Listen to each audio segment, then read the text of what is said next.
President Bola Tinubu has said most of the things he does, well, he does them for Nigerian youth. But are the Nigerian youth feeling the impact?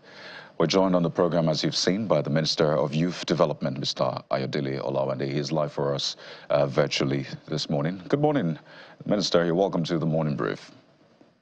Good morning, sir. Naturally, a lot of people will be viewing all of the president's decision, particularly the young Nigerians, be viewing it, how does this affect me? How does this improve my life? True to what the president has said otherwise. And naturally, the state of emergency declaration in Rivers State will also be viewed from that angle, because what you find is right in the middle of political disputes, you have young people either as foot soldiers, spearheading, all of the active matters in those issues. I don't know if you've had conversations with youths in Rivers State, but I think it's important to get your intervention, particularly for the youths, who sadly most times are used as fuel for fires of political wars. Have you spoken with them? What is your word for the youths in Rivers State particularly? I think me don't really want to talk about the issues of Rivers State, but when you raise it about the youth, everybody knows, and all of us, including you, know that the 70% of the population of this country is are youth, and if any decisions are to be taken,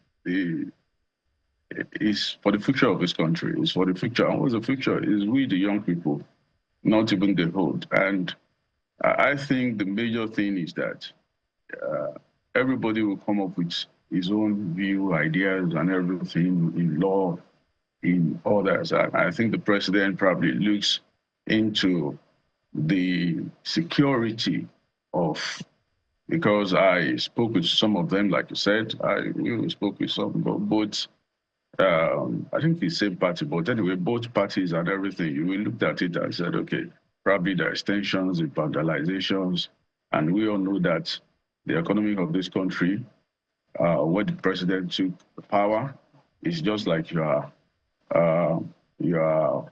getting a water from a dry well, which the economy started stabilizing, looking into it, putting it together so that we can have an enable environment to thrive, and looking away from poison and all that. But still, the economy is still based on that. I think majority of it is still based on that. And if vandalizations started happening now, and nothing is being done about it, killings and all sorts of insecurity, the threat of Niger Delta, all those things and all that.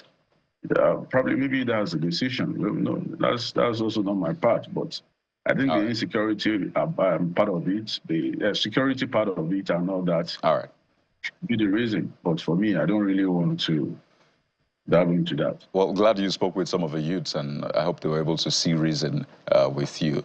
Well, let's talk about the work you're doing. You were Minister of State. Oh, they did. That's great. You were Minister of State, then now Minister. For a lot of people, they see you as a newcomer. Some will say, well, you've been mobilizing all the while and doing a lot of groundwork until you became the Minister of State.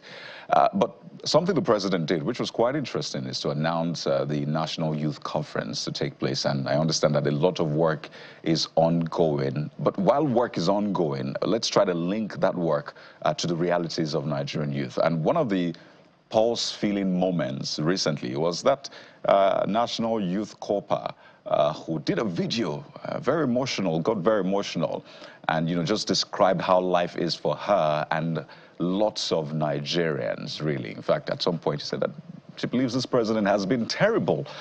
I don't know if you've had the chance to sit down and maybe internalize some of the points she made about the cost of living and all of that. What do you have to say to the statement, particularly about her describing the president as being bad at his job? Terrible, she said. Look, let me just also say this. I don't want to, again, somehow, I don't see it as something we should be dragging, or probably opposition party, whatever, everybody come up and said, everybody have a right for freedom of speech. We're in the country, we're in a democracy, you can say what you like, and it's clear that any country that is in the position where we are now, where you need to reshape the structure, look at everything, And let me say this clearly, I don't blame any young people that are saying this. I'm also a young man. I'm a very young man. I'm in my 30s. And I can say it for some of us that have go beyond the age of 30, for 40 years, 40 good years. It's clear that hardly will you see a young man in this country, maybe outside 40, those that said this thing happens to them in school, this thing happens to them in when they were in Ife, when they were in this, immediately they were out of school, they gave them a job, they did this, they did that. What for 40 good years? No youth in this country, and I'm talking about the past administrations, but we have decided not to talk about it, but there's no how we're not going to mention it. For 40 good years, no youth. I've been able to see the government. I've been able to touch the government. I've been able to feel the government in any way. Not in any way. Even myself, those days and all that. And you want to tell me that a man will just come and say that, see, this is what is happening. This is what we're going to do. This is how we're going to do it. You will see some people that will say, no, we have had it before. We've had so many stories. We've had so many stories. I'm in the political space whereby people will come and tell you who wants to, even National Assembly, a candidate of that is contesting for National Assembly, probably Rep or Senate, we even come to you and come and tell you that I want to build road, I want to build a hospital, I want to, you know, a lot of stories have been said. And to come out and see a government that said, okay, this is what we want to do, this is it. Honorable Minister. A lot of people will say a lot of things. A lot of people will tell a lot of stories. A lot of people will say, no, it cannot be possible. Well, Honorable Minister, let's not lose sight of the conversation. What we are going now that will, a question has been asked. I'm sorry, ma'am. I'm just trying to give the background of this. Yeah, beyond the ability of Nigerian youth. And you said? Okay, land on that thought. There is nowhere a country that will be going through what we have went through for the past and we just overnight change. It's a process, and that's the process we're going through. That is the reason why we're where we are. I think probably before we've been living what they call a life that's been packed, but we are living a real life, and we are saying that, okay, see, and that is what the president is doing. And what the president is doing, and what you talk about the decision he's making, is to create an enable environment for us to thrive.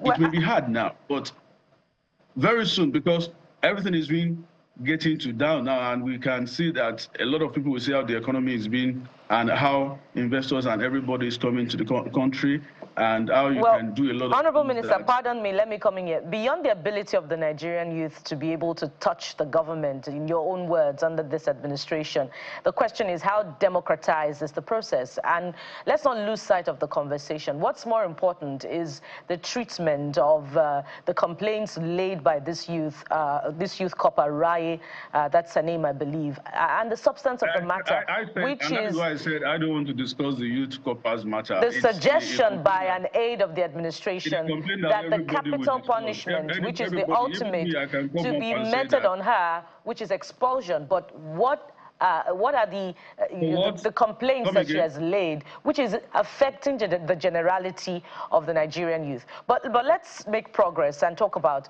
the National Youth Confab that is being convoked by the administration under your watch. But if we looked at the trajectory of the pattern of response to government policies of the current crop of Nigerian youth, talking about the National Association of Nigerian Students, NANS. Some would say that they have been compromised. If we looked at the end bad governance protests, there was no consensus of NANS. A bulk of them were supporting the government, protesting against protest, while the others, very few of them, were against the protest. If you also looked at what has been happening in recent times, some section of NANS were supporting the Senate president following the sexual harassment allegations laid against the Senate president. So my question is, are we going to see the same divisiveness coloring the representation of Nigerian youths following the convocation of this National Youth Confab? And does this concern you, Honorable Minister? Thank you. Thank you very much. One of those things that I've said, and I will continue to say about this confab, is that, see, I'm a young man. Again, I will continue saying that. And if we don't do it right now, if I don't take the bullet, if I don't stand on my feet, if I don't see myself as a comrade, which we are to be, and we have stand to be before, then I don't think we have, I don't think we are getting it right, and we have a long way to go.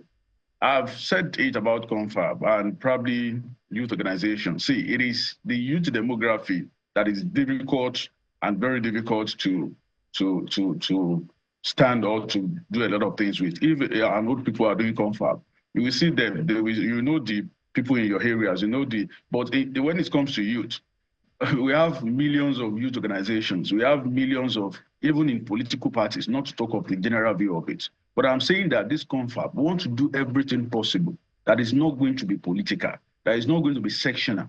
Everybody wants, I want to do what has never been done before by taking the confab to the grassroots. And when you talk about the end-bad governance, it's one of those things about the end-bad governance that bring up this. And when we are trying to do a dialogue, and because we have a listing president, we approach him, we talk to him, and he said, yes, you can. Let's see how we can even expand it and see how everybody can be carried along. So there's not going to be a section. And like my brother said the other time, when I was Minister of State, I've went to over 24 states, and I discovered that what is happening in different states, what they need in different states, and what is happening in different states are varies. What is happening there is different from what is happening in Borno. I've been to Chibok, I've been to Borno, and I see that what is even happening in Chibok is different from what is happening in the capital city, Maiduguri. What is happening in Edo is different from what is happening in Ondo, where I came from. What is happening in Ondo is different from what is happening in Lagos. The youth, these things are different. Their priorities are different. And I said, see, let's have a roundtable talk. Let's go back to those people that are the young people. Let us give them the government. And with what I said and you've quoted, let them feel the government for once. Let them see the government and let them touch the government. Let us have a conversation around this. It is not about bringing somebody from Harvard, from whatever, to come to Abuja to come and sit down for 30 days. No. The first 1 week, we should be at the grassroots. Let's engage them. Let's even know what is happening in Ilaje that is different from what is happening in Akure, or what is happening in the South that is different from what is happening in the Southeast. Let us put this together. Let us harmonize it. Let us see how we can come on the round table and have an NCC that will go in federal, National Assembly, federal, which I'm there in FEC, National Assembly and the judiciary, to put this together and said, okay, right, the president should implement this. All right, the National Assembly just a moment, this, because of and the time. judiciary should implement this. And that's the kind of confab I'm looking forward to. And that is why when we were doing the composition of the committee, it is based on institution, not based on individual. All right, Honorable Minister, just a moment. If I may comment, just two quick questions. I'll begin to wind down. So you said it's all inclusive. I'm going to ask you the same question we asked one of the aides of the president. So do we have members of the Labour Party in the committee? Do we have PDP members in that committee? I mean, these are the immediate opposition. Do we have them in that committee? Let me answer the question. Just hold on, because of time. So let me ask the two questions. Sorry, my apologies. So do we have them in the committee? Second, this is not the first time confabs are being held. So there's nothing special about confab. So if you want to tell us two things you want to get out of this confab, not three, not five, just two. All right, thank you very much. I watched the interview. I think that's Risola Abiola's SAPC leadership.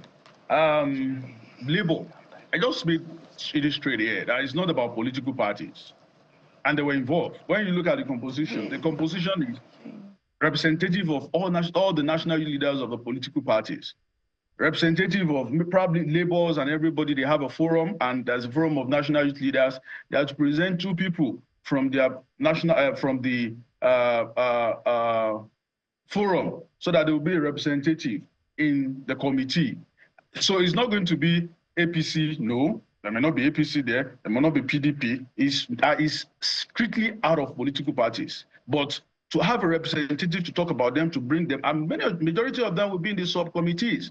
So it's not about, I don't want us to really base it on Labour Party, obedience. We're all Nigerians. We are Nigerian youth. I'm so much focused because everything that I'm doing now lies on my future. So I'm so much focused on putting everything together in a way that any political party is not going to have influence on this. and it's going to be strictly constitutional for the people's first, because immediately I took this position, the first thing that came to my head is that everything I'm going to do is... All right, Minister, I think you've exhausted that point because of time. Just a moment. So 2 things you want to get out, 2 things, because of time. 2 things you want to achieve with the conference, sir. The 2 things I want to achieve in this conference is to see the way to support the young people, to see the way to empower the young people and to protect the young people. I'll give you 3. Well, we'll definitely be keeping tabs with all of that as soon as the dates are out and the modalities. Definitely. But we have to thank you so much, Honorable Minister. We understand that you are a bit under the weather, but you had to do this interview as well. We've been speaking with the Minister of Youth Development, Ayodele Olawande. Thank you very much, and I wish you the very best. Thank you, sir. Well, that's something for the youth, but we're not done just yet. There's so much more for you right here on the show. We're still talking about food. There's Innovate Her, and Master Lee joins us on this show, so stay with us. We'll be right back.